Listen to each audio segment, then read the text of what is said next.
Hi, I'm Bernard Jones, and I just enjoy worshiping with you at North Coast Calvary Chapel. And today's great verse is found at Genesis chapter 15, verse 11. It reads, "Do not be afraid, Abram. I am your shield, your very great reward."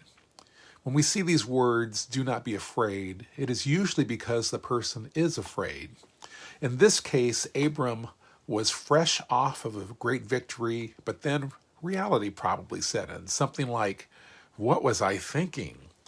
Now these kings and kingdoms found in chapter 14 will probably come after me with a vengeance." However, God is reminding Abram that he, the Lord, is his shield. A shield is a protection, an armor, a safeguard, a buffer of some kind, a shelter, a defense. And God is referring to his own very nature and character. God is everywhere and knows everything and has all power, compared to Abram's and our limited and temporary strength, vision, and power. Because God is infinite, his ability to protect is infinite. And because God is eternal, his protection is also eternal. And there are dozens of references to God being a shield in the Old Testament. However, in the New Testament, there is only one reference found when Paul says in Ephesians 6, "Take up the shield of faith with which you can extinguish all the flaming arrows of the evil one." Paul says, we have a shield, but it is a shield of faith.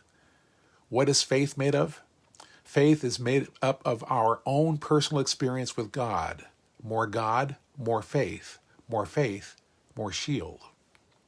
We can either rely on our own man-made shield, which is too small, too weak, too heavy, too thin, too frail, and temporary, and not always in the right place at the right time.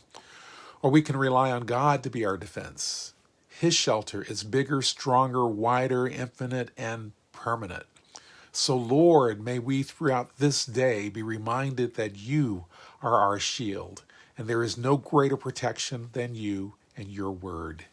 In Jesus' name, may God continue to richly bless you.